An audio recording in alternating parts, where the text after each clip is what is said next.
यार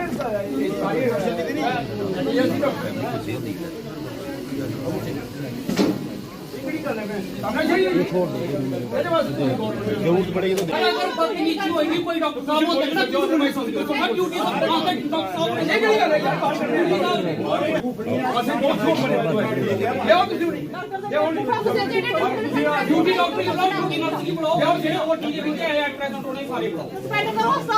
सस्पेंड क्यों करना मैडम?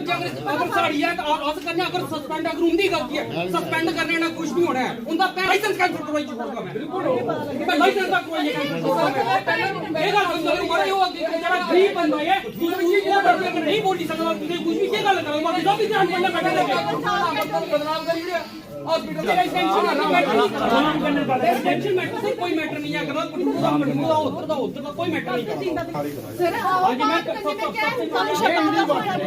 अंदर नहीं होगी बात इधर ही अंदर नहीं होगी बात इधर ही होगी अंदर क्यों कोई शर्मा क्यों रहे हैं शर्मा क्यों रहे हैं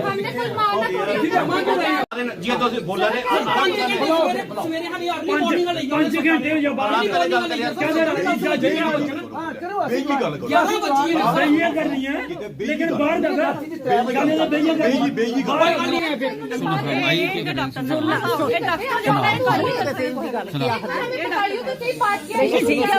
सुनो मारने थोड़ा आ रहे हैं आपको बात तो करिए आप आके मारना गया कोई नहीं सुनो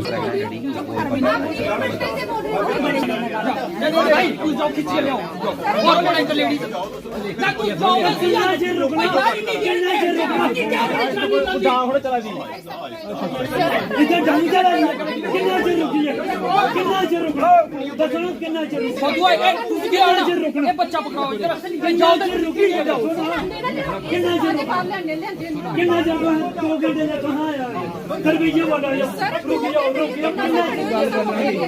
नहीं अंदर क्यों करनी है हमारा गल अंदर क्यों करनी है गल हाँ तो सामने क्यों नहीं आवादी हो सामने क्यों नहीं आवादी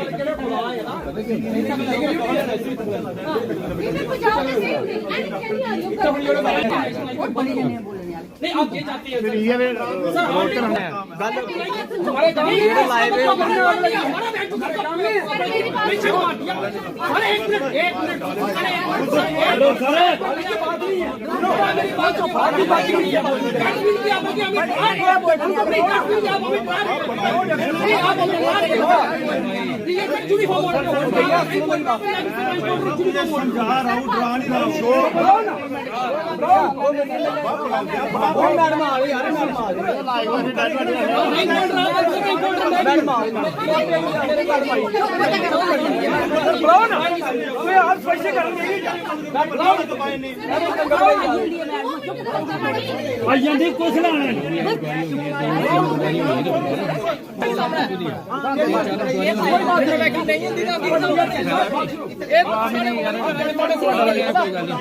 कुछ मीडिया सामने है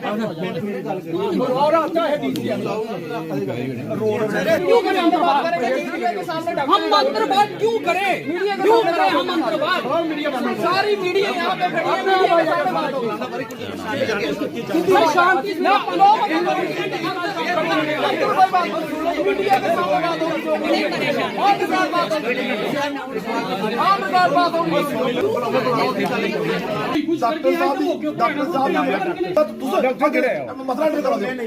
थोड़ा मसला पालो कुछ ये लाठी चार्ज करना साइड खड़े हो साइड खड़े कंट्रोल नहीं करो कोई भी इशू करेगा फिर साइड थोड़ा सिस्टम है कोई है पेशेंट थोड़ा अब अपनी ड्यूटी करो ड्यूटी डॉक्टर की फ्लो कर लेकिन मैं वहां पर नहीं ऑपरेट करूंगा करोगे आप जब इन्होंने कह दिया कि जो फैसिलिटी होनी चाहिए that is not available in the district hospital तो व्हाट फॉर दिस हॉस्पिटल इस हॉस्पिटल किसके लिए है क्लोज कर दो इसके गेट पब्लिक बेचारी ह्यूमिलेट होगी जहां मर्जी जाएगी समय था एक जहाँ इसी हॉस्पिटल में 2, 4, 5 साल पहले देखिए किस तरह के सिस्टम होता था एवरीबॉडी जो है हर एक आदमी जो है एक ड्रेस में रहता था पता था स्टाफ मेंबर कौन है डॉक्टर कौन है पैरामेडिकल स्टाफ कौन है आज तो पता नहीं चलता जी इसके बीच में सारा मिक्स अप खिचड़ी बना दी है क्या है एडमिनिस्ट्रेशन की नेग्लिजेंसी ऑफ एडमिनिस्ट्रेशन जो है वो है नहीं डिस्ट्रिक्ट लेवल का हॉस्पिटल है बट ये ना वहां से यहाँ लिपापोती करके वहां बता देते हैं कि everything is okay in the hospital में सब कुछ ठीक चल रहा है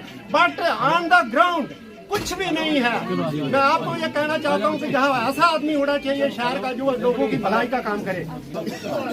अब बोल बच्चे मैडम ਤੁਸੀਂ ਡਾਕਟਰ ਤੁਸੀਂ ਆਈਏ ਨਾ ਡਾਕਟਰ ਜੀ ਇੱਕ ਵਾਰ ਸੇ ਆਂਦੋ ਜਿਹੜੇ ਤੇ ਪੈਸੇ ਬੰਦੇ ਆਏ ਉਹਨੇ ਗੱਲ ਕਰਦੇ ਤੁਸੀਂ आराम बंदे थोड़ा बात चुपी देखे ਅਸੀਂ ਤੇ ਚੁੱਕਣਾ ਮਹਿਮਾਨ ਪੜਾ ਨਹੀਂ ਤੇ ਕੋਈ ਵੀ ਨਹੀਂ ਹੈ ਸਾਡੀ ਕੋਈ आप बिल्कुल सही हो, बिल्कुल सही हो। आपने गलती कुछ नहीं की है। तो मुझे कोई चोर बोलेगा मैं हाथ खड़ा कर दूं, मैं फेस करता हूँ। You can ask me 1000 question, मैं हाँ एक स्पष्टीकरण देने के लिए तैयार हूँ, रेडी टू सो करने के लिए तैयार हूँ ना। तो अगर मैं स्पष्टीकरण नहीं पब्लिक को दूंगा तो लोग कहेंगे यही चोर है, मैसेज गलत जाएगा ना। आप स्पष्टीकरण दो, जो भी जो पूछते हैं सवाल उनका सीना ठोक कर जवाब दो। हाँ तो ठीक है आप इधर आ जाइए ना, इधर तो बीच में तो सबसे आगे हूँ। ये मारेंगे पत्थर मेरे सिर पर मारेंगे पहले।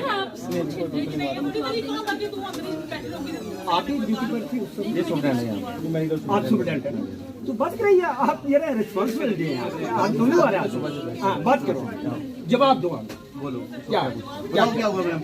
बताओ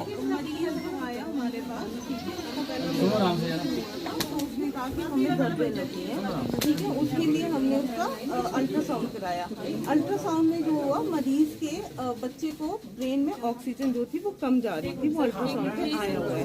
फिर उसके बाद हमने कहा कि इसके लिए ऑपरेशन करना होता है, पर अभी उसको पूरे 2 महीने नहीं खत्म हुए थे, थोड़ा सा टाइम था, 16 मार्च की डेट थी। तो हमने उसे कहा कि ऑपरेशन में बच्चे को थोड़ी दिक्कत आ सकती है, क्योंकि दिक्कत में ये हो सकता है कि बच्चे को अगर पूरा टाइम नहीं होता तो बच्चा थोड़ा कमजोर होता है। बच्चे की भलाई के लिए कि बच्चा पेट में ना खत्म हो जाए, उसके लिए हमने उसका रात को 11:30 बजे ऑपरेशन किया। जो बच्चा था वो भी ऑक्सीजन कम जाने की वजह से, ब्रेन में ऑक्सीजन कम जाने की वजह से ज्यादा सही नहीं निकला था। उसको हमने बच्चों वाले डॉक्टर के पास उसी टाइम भेज दिया जहाँ पे उन्होंने उसको एडमिट कर लिया। अब माँ जो थी उसके बाद बिल्कुल ठीक रही, उसको ना कोई ब्लीडिंग हुई ना कुछ हुई। पर कभी कभार क्या होता है प्रेगनेंसी में खून जो होता है वो मोटा हो जाता है, वो खून आके कभी हार्ट में या कभी ब्रेन में जाके जम जाता है। तो जब 7:30 बजे एकदम से इसको एक दौरा जान जा 7:30 बजे तो वो डेड हो गई थी सर। साढ़े 6 बजे नहीं 7:30 बजे, कोई 7:20 के करीब। 7 बजे तो वो पहुंचे, उसका हस्बैंड पहुंचा, तब तक वो डेड थी सर। मैडम ये तो सरासर झूठ बोल रहे हो आप। वो तो एम्बुलेंस में थी जब मैं आया था। 7:30 बजे यहाँ से गई है। 7:20 पे जब मैं नीचे गई, जब मैं उसको देखने गई, उसके मुंह में पूरी झाड़। मैडम एक चीज, एक मैं बोलूं क्वेश्चन, रात को सारी रात वो तड़पती रही, जो पास वाले पेशेंट है ना उनसे पूछो, सारी रात वो चिल्लाती रही, कोई उसका पता लेने नहीं गया, डॉक्टर को ढूंढ रहे, कोई डॉक्टर, सारे डॉक्टर अपने अपने रूम में सोए हुए हैं। सिर्फ पॉसिबिलिटी यही तक है कि आप ऑपरेशन करके उनको छोड़ दो बस। कहाँ पर उसकी डेथ हुई वहाँ होना चाहिए उसको, क्या नहीं? सब स्टाफ वालों ने उठा के उस एम्बुलेंस में बाहर खड़ा करके, हमको तो अपनी फाइल भी नहीं पता। 2 घंटे तो फाइल के लिए, अभी 3 घंटे हो गए इस फाइल को। बच्चे के लिए फाइल मांग रहे हैं, ये फाइल ही नहीं मिल रही है। छुपा दिया, 2 बार फोटो स्टेट करके दिया, बैक हिस्ट्री जो है वो उसको फोटो स्टेट करके दिया। ये जो प्रेजेंट जो है फाइल है वो नहीं दिया। अब दोबारा हंगामा हुआ, फिर दोबारा निकाली, अब दिया। ये 3 घंटे हमारा मेंटली ह्यूमिलेट किया हमको। कितनी बार गए आप?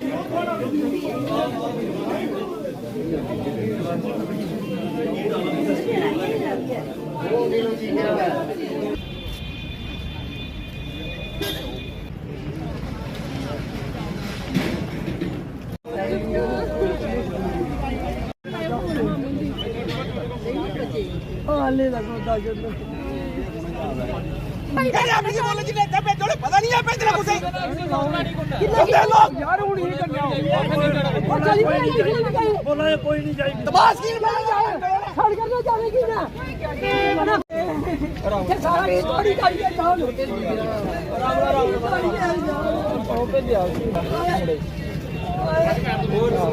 वो बच्ची है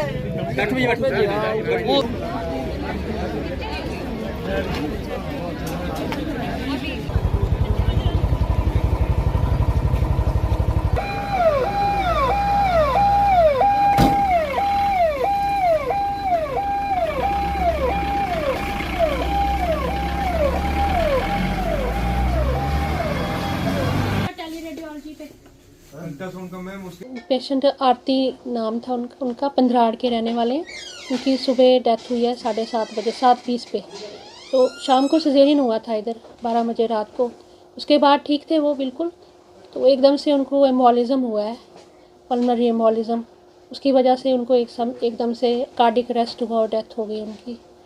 रिससिटेशन की तो बड़ी कोशिश की, सारे डॉक्टर्स इधर ही थे, हमारे तरफ से तो कोई कोताही नहीं हुई है। डॉक्टर्स यहाँ बड़े मेहनत से काम करते हैं। यहाँ पे इतने केसेस होते हैं, 500-600 डिलीवरीज सिजेरियन होते हैं, नॉर्मल डिलीवरीज होती हैं दिन रात। यहाँ पे नया मेडिकल कॉलेज है, स्टाफ भी कम है, लेकिन डॉक्टर्स तो अपने तरफ से बेस्ट देते हैं। लेकिन ये मेडिकल कॉलेज है, यहाँ पे हाई रिस्क केसेस आते हैं, तो जहाँ ज़्यादा काम होता है वहाँ हर प्रोसीजर के साथ कॉम्प्लिकेशंस होती हैं। तो ये जो पल्मोनरी एम्बोलिज्म की कॉम्प्लिकेशन है, ये हर नॉर्मल डिलीवरी के साथ होती है। पेशेंट की बिल्कुल डिलीवरी नॉर्मल होती है, और जो टांगों में जब डिलीवरी का टाइम होता है तो जो खून होता है वो जम जाता है, तो जब डिलीवरी हो जाती है तो वहाँ से वो एकदम से क्लॉट निकलता है और कोई भी वेन जो होती है वो ब्लॉक कर देता है, और पेशेंट बिल्कुल ठीक होता है और उसकी सडन डेथ हो जाती है। बाकी हमारी तरफ से कोई कोताही नहीं हुई है।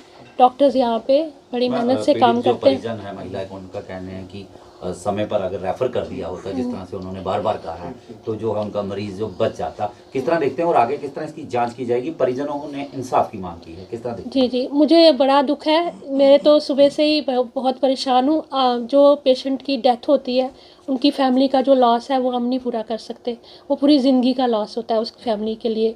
और जो डॉक्टर उसको ट्रीट करता है और हम एडमिनिस्ट्रेशन जो है, हमारी भी कमर टूट जाती है, क्योंकि हम चाहते हैं कि हम यहाँ पे जो भी पेशेंट आए वो ठीक कर जाए।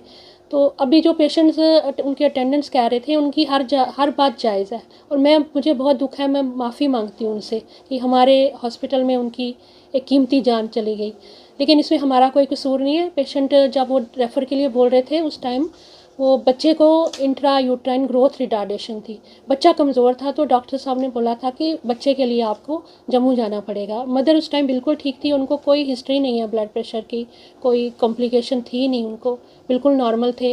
ये अब अनफॉर्चुनेट इंसिडेंट ही है जो कॉम्प्लिकेशन हो गई है। तो अब क्या जांच की जाएगी? कोई जी टीम गठित की जाएगी? हाँ जी, हम अपनी तरफ से जांच करेंगे, इस पर कमेटी बनाएंगे, जांच करेंगे और न्याय तो मिलेगा। Thank you.